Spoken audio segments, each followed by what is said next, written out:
Assalamualaikum. Today I am here to share my thoughts on a topic quadratic equation and also explain. Okay. तो भाई quadratic equation की full detail explanation की video है जो कि एक डिमांड पर बनाई जा रही है। ठीक है, तो क्वाड्रेटिक इक्वेशन एक्चुअली होता क्या है यार, इसको समझना है। लेकिन क्या है ये, इसके लिए जो है आपको कुछ बेसिक्स समझनी पड़ेंगी। वो बेसिक्स क्या है जो कि हमने 9th क्लास में पढ़ी थी। 9th क्लास में नंबर 1 इज क्या भाई? Number 1 constant, constant. Number 2 is variable. ये सारी चीजें आप लोगों ने पढ़ी हुई है यार। Number 3 is coefficient.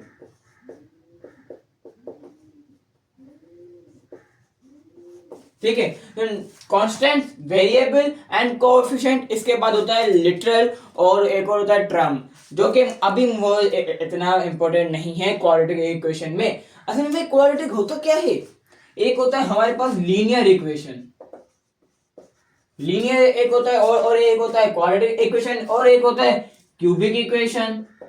Number 4 is by quadratic equation भी होता है। भाई सारे होते क्या है भाई, तो मेरी बात सुन लो। लीनियर, क्वाड्रेटिक, क्यूबिक और बाय क्वाड्रेटिक, ये सारे इक्वेशन होती हैं। फॉर एग्जाम्पल यहाँ पर आओ, गौर से देखो। एक वैल्यू में मेरे पास है 4x प्लस 3x, और एक है 4x square plus 3x, 4x cube plus 3x square, 4x power 4 plus 3x power cube. ये सारी सेम इक्वेशन है। फर्क क्या है, पावर की जो यहाँ पर जो वेरिएबल है ना आपस में, जो यहाँ पर ये x के ऊपर जो पावर है उनमें फर्क है बस, और किसी में ये फर्क नहीं आ रहा। तो फर्क क्या है इसमें, देखो यार। अब यहाँ पर आप गौर से देखो। मैं आपको अगर कहूं कि भाई ये पहली वाली इक्वेशन है linear equation, number 2 is quadratic equation, number 3 is cubic equation and number 4 is by quadratic equation. लेकिन ऐसा क्यों? क्योंकि भाई लीनियर इक्वेशन वो होती हैं जिसमें हाईएस्ट पावर 1 हो, कांस्टेंट यानी नंबर्स की नहीं, वेरिएबल की। वेरिएबल क्या होते हैं भाई मैथ में? वेरिएबल्स ए से लेकर जेड तक जो भी अल्फाबेट्स हैं हम उन्हें मैथ में वेरिएबल्स कहते हैं। तो जिन यहाँ पर इक्वेशन में अगर हाईएस्ट पावर 1 है, यहाँ पर कुछ नहीं है तो पावर क्या है भाई? 1 है। ये तो हमने पढ़ा हुआ है, हमें आता भी ये चीज। ये यहाँ पर कुछ नहीं है तो 1 है, ये तो हमें पता चल गया। तो यानी जिसके ऊपर हाईएस्ट, जिस इक्वेशन में हाईएस्ट पावर 1 हो तो उस इक्वेशन को हम कहेंगे लीनियर इक्वेशन, और जिस इक्वेशन में हाईएस्ट पावर 2 हो उसको हम कहेंगे क्वाड्रेटिक इक्वेशन, और जिस इक्वेशन में हाईएस्ट पावर 3 हो उसको हम क्या कहेंगे? Cubic equation. इसका तो नाम पता चल रहा है यार, उसको हम कहते हैं स्क्वायर, इसको हम कहेंगे क्यूब। तो यहाँ पर आ गया ना क्यूबिक। भाई जहां पर क्यूब हो, यहाँ पर हाईएस्ट पावर 3 हो, वो वाली इक्वेशन क्या कहलाएगी? क्यूबिक कहलाएगी। भले बराबर में स्क्वायर है लेकिन हाईएस्ट जो है वो 3 है। अब जिसके पास पावर 4 हो, पावर 4, वो by quadratic. By quadratic means quadratic का डबल, क्वाड्रेटिक का डबल क्या कहलाएगा? By quadratic. ओके, अच्छा ये बात समझ में आ गई? आ गई या नहीं? अगर नहीं आई तो फिर यहां पर आओ। इससे भी बेसिक्स में जाऊंगा मैं, इससे भी बेसिक्स जाऊंगा। वो क्या है? Constant, variable and coefficient. Coefficients ये क्या होते हैं भाई? ये वेरिएबल्स, कांस्टेंट, ये सब क्या है भाई? मेरी बात सुन लो आप लोग। मैथ में ये तीन जो है ना, 3 वर्ड बहुत ज्यादा काम आते हैं, बहुत ज्यादा काम आते हैं। Number 1 is constant. वो क्या है भाई? मैथ में आपके पास 1 से लेकर 10 तक काउंटिंग होती है, जो कि हमने बहुत ज्यादा ही पहले पढ़ ली थी। 1 से लेकर 10 तक, तो फिर बस वही 1 से लेकर ऑनवर्ड्स जितने भी वर्ड हैं वो सारे जब भी आप पर लिखे जाएंगे तो उसमें उसको मैथ में हम पढ़ेंगे क्या? कांस्टेंट। जैसे यहां पर 4 क्या है? कांस्टेंट है। 3 क्या है? कांस्टेंट है। क्या है ये दोनों, 4 भी कांस्टेंट है और 3 भी कांस्टेंट है, ठीक है। तो यहाँ पर ये बात तो पता चल गई कि 1 से लेकर ऑनवर्ड्स जितने भी वर्ड अगर मैथ में आएंगे तो उन लोगों को पढ़ेंगे हम क्या, कांस्टेंट और वेरिएबल। वेरिएबल थोड़े नाम से पता चल रहा है मुझे, तो नाम से पता चल रहा है क्योंकि मैंने 9th अच्छी पढ़ी थी। अब मुझे ना ये सारी चीजें कुछ मेरे लिए मुश्किल नहीं है, ठीक है। तो वेरिएबल, वेरिएबल क्या होते हैं भाई, ए से लेकर जेड तक। अब उसमें A B C D E F G H I J K L M N P Q R S T U V X Y Z, बस ए से लेकर जेड तक जितने भी नंबर मैथ में आएंगे वो सारे वेरिएबल्स कहलाएंगे। क्या कहलाएंगे, वो सारे वेरिएबल कहलाएंगे भाई, वेरिएबल कहलाएंगे बस। अब आ जाओ कोएफिशिएंट, ये क्या है भाई, कांस्टेंट तो समझ में आ रहा था, वेरिएबल भी समझ में आ रहा था, अब कांस्टेंट क्या है।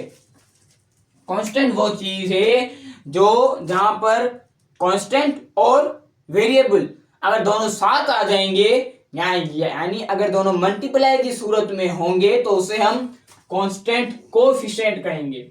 अब समझ में नहीं आया भाई, एक एग्जांपल दो तो समझ में आएगा हमें। अब आ जाओ, एग्जांपल कौन सी आएगी, ये 4x स्क्वायर।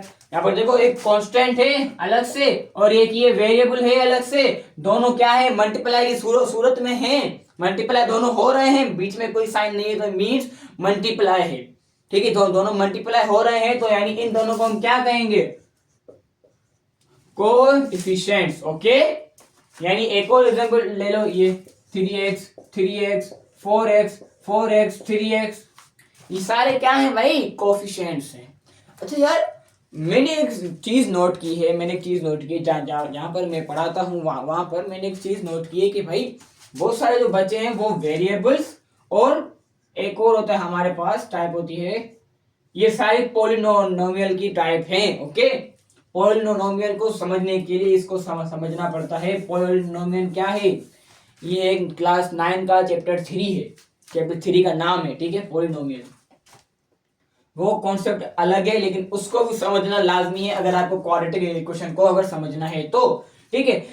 अभी मैं आपको इसका फॉर्मूला भी लिखूंगा, इसको पूरे फॉर्मूला सॉल्व भी करके दिखाऊंगा और मैंने बता भी दिया कि क्या होता है इजी वर्डिंग में, ठीक है। एक और होता है लिटरल। अब भाई लिटरल्स कभी सुना है हमने तो ये बात, तो अबे लिटरल्स क्या आ गया भाई, लिटरल्स जो है, जो कि हमेशा बच्चे कंफ्यूज होते हैं स्टूडेंट्स के भाई लिटरल्स और वेरिएबल्स में, कि लिटरल्स हम हमेशा बराबर होते हैं वेरिएबल के, वेरिएबल बराबर होते हैं लिटरल्स के, तो इन दोनों को अलग अलग नाम क्यों दे दिया है। अब क्योंकि मेरी बात है गौर से सुन लेना, एक वैल्यू आ जाती है हमारे पास, कांस्टेंट वैल्यू आ जाती है पाई।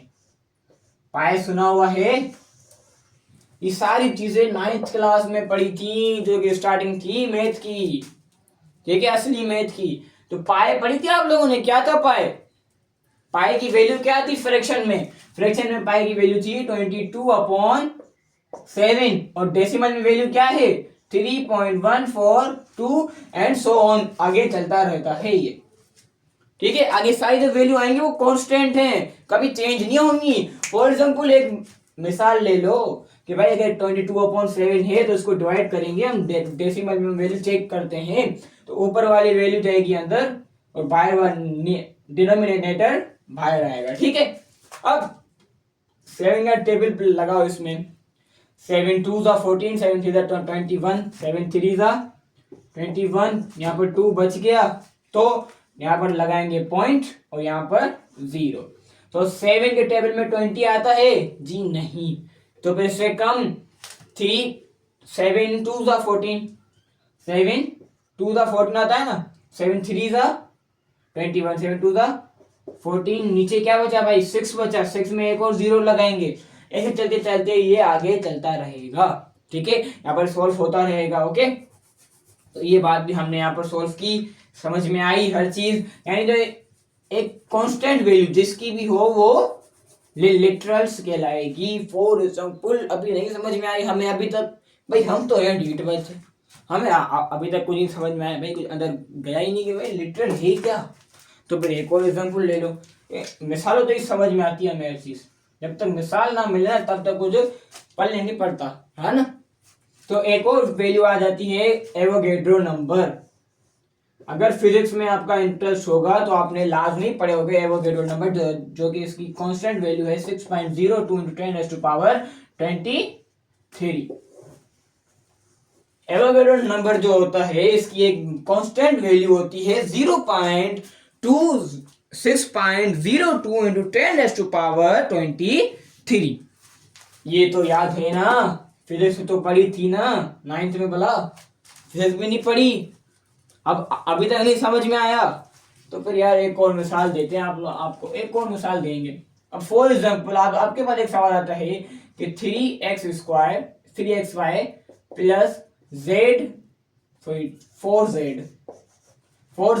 ये आपके पास एक पार्ट है, ये पार्ट है सवाल का। सवाल लिखेंगे इफ जो है x बराबर है 2 के और y बराबर है 3 के, z बराबर है 4 के, then verify the following question. Okay, आगे ये सवाल आ गया। अब यहाँ पर आप गौर से देखो, ये x की जो वैल्यू है अब यहाँ पर वो क्या है 2 है, y की जो वैल्यू है वो 3 है, 4 की, z की वैल्यू 4 है। तो यहाँ पर ये वैल्यूज कांस्टेंट है, यहाँ पर ये वैल्यू चेंज नहीं होंगे। यहाँ पर हम कुछ ये वैल्यू पुट करेंगे और आंसर निकालेंगे, ठीक है ना।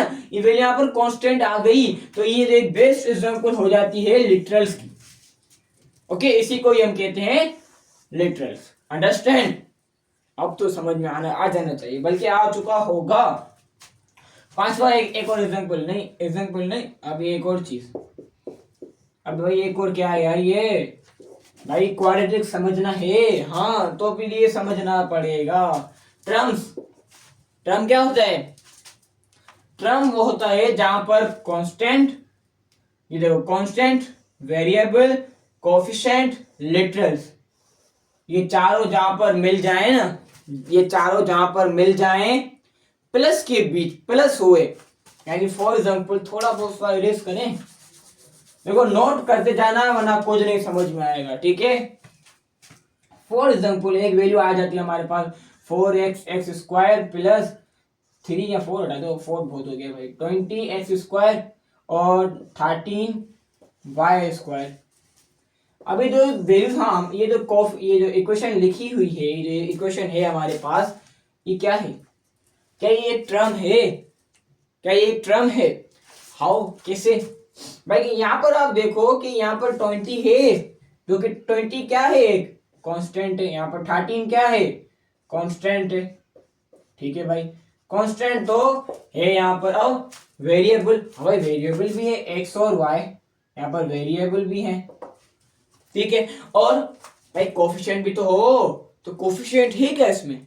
कोफिशिएंट क्या होता है कि भाई जहां पर कांस्टेंट और वेरिएबल साथ हो, मीन जहां पर दोनों मल्टीप्लाई की सूरत में हो। ये रहे 20 मल्टीप्लाई हो रहा है x से, 13 मल्टीप्लाई हो रहा है y से, दोनों है ना भाई, साथ है ना, तो फिर बस ये आ गया हमारा coefficient.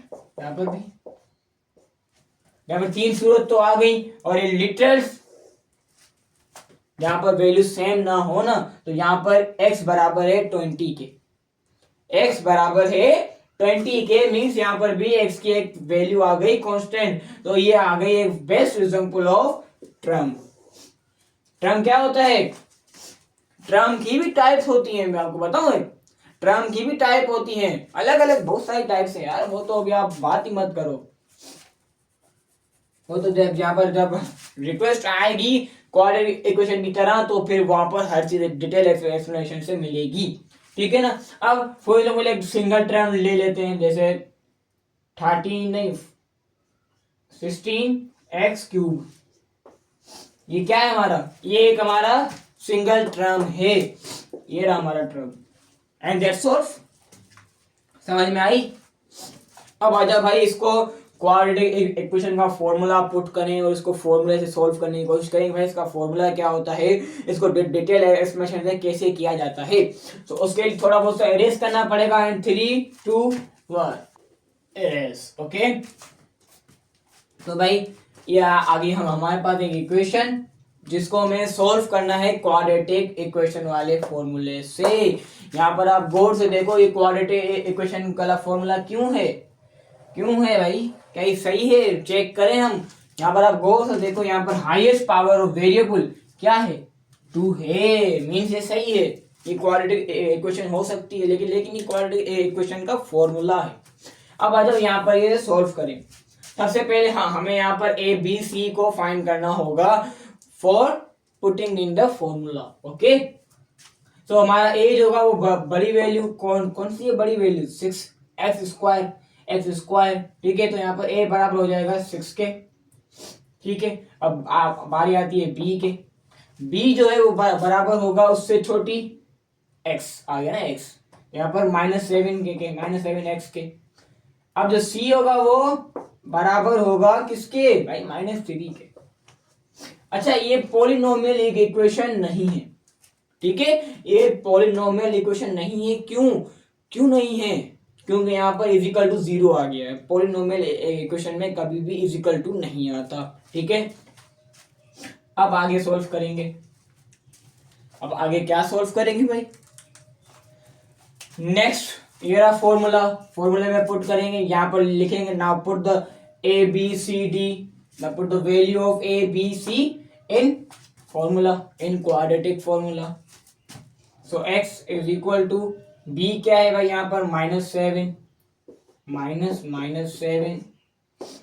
Plus minus under root. अब प्लस माइनस मीन्स इसको प्लस के फॉर्मूले से भी करना है, माइनस के भी फॉर्मूले से करना है, तो हम यहाँ पर आप सिर्फ और सिर्फ प्लस से करते हैं।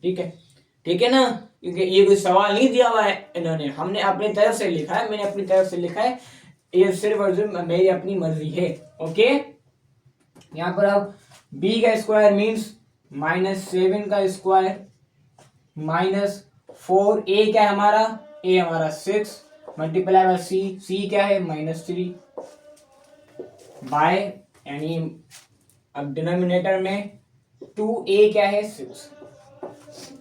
ठीक है, ये हमने क्या किया यहाँ पर? ये हमने सिर्फ और सिर्फ यहाँ पर ये वैल्यूज पुट की हैं। क्या किया है? वैल्यूज पुट की है। ओके, x तो नहीं लगा है यहाँ पर, 7x है। ठीक है, यहाँ पर 7 के साथ x है, या अभी ये x नहीं पुट कर देता, फिर वो ज्यादा कॉम्प्लिकेटेड हो जाएगा। ठीक है, x यहाँ पर लिखा हुआ है, वो छोड़ दो। अब x is equal to minus +7 plus under root के अंदर है, यानी ये सारे आपस में सोल्व हो सकते हैं। ठीक है, तो -7 का स्क्वायर क्या होगा? 7 7 का 49, तो -7 का स्क्वायर प्लस आएगा, आंसर प्लस आएगा। -4 6 3 जा, यानी 3 6 जा, 6 3 जा, कहानी सेम ही रहेगी, 18 ही आंसर आएगा। ठीक है, माइनस का 18 मल्टीप्लाई हो रहा है माइनस के 4 से, तो 4 multiply by 18 is equal to 4 18 जा 32 एंड 40 72। आंसर क्या है मेरा यहाँ पर? 72। माइनस का 4 माइनस का 16, माइनस माइनस हो गया यहाँ पर प्लस। सही है, अंडरस्टैंड हो गया। अब क्या करना है भाई? यहाँ पर प्लस करना है और कुछ भी नहीं है। अपॉन में 2 6 12, x इज इक्वल टू 7। यहाँ पर क्या हो रहा है भाई? प्लस हो रहा है, अंदर यहाँ पर प्लस करेंगे, प्लस का 7। अब यहाँ पर ये प्लस जो है ना हटा दूं? नहीं भाई, कैसे हटाओगे? यहाँ पर अभी प्लस होगा, कुछ नहीं है तो 1 है।